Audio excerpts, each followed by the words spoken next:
Ed è boom di casi in Veneto di truffe ai danni degli anziani. Verona è al secondo posto in regione, ma a cadere nella trappola dei truffatori sono anche i giovani. A dirlo è l'Associazione Nazionale Anziani e Pensionati di Confartigianato Persone.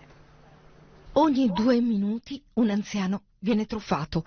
244.000 persone over 65 sono state quest'anno vittime di furti, rapine o truffe. E ognuno di loro sente il mondo crollare, la vita che cambia. Un più 14,9% di vittime in Italia. Il Veneto è la quinta regione italiana per questo tipo di reati.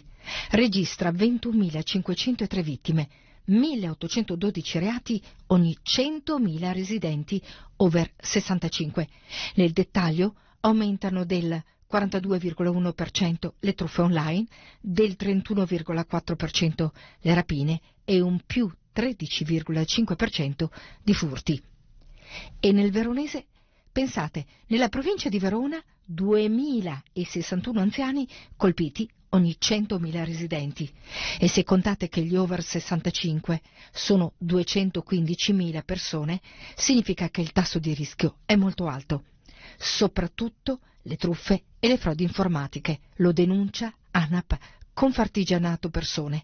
Più sicuri insieme è la nuova campagna di contrasto alle truffe. Chi ha più di 65 anni mostra di essere maggiormente vulnerabile, in particolare se era girato con tecniche sofisticate come mail, social, smartphone, allo sportello bancomat o anche in casa. Sfatiamo innanzitutto l'idea che solo le persone di una certa età vengano truffate, un trentenne viene raggirato pure.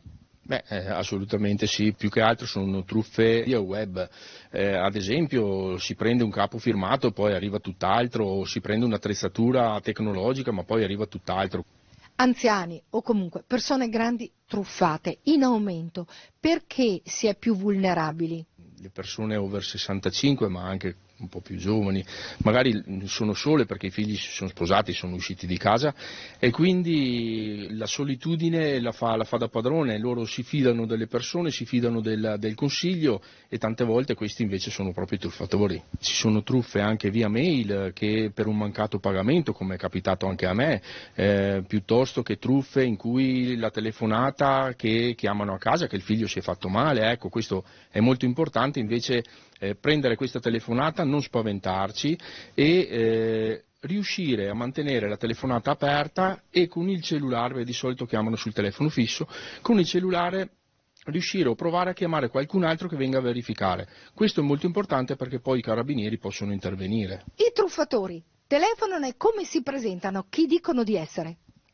Si presentano come forze dell'ordine, come ufficiali della Guardia di Finanza piuttosto che quelli dell'Enel, del gas, quindi utilizzano anche corpi religiosi. Un messaggio da dare a chi rischia di essere truffato e raggirato, ovvero a tutti noi. Allora, un messaggio è quello di non avere fretta, di prendersi il tempo necessario per andare a verificare con un familiare o con le forze dell'ordine, specialmente anche nelle truffe via web.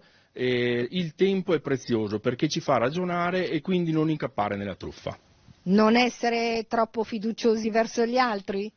Purtroppo la fiducia è una bella cosa, però in questo caso bisogna stare attenti ad usarla.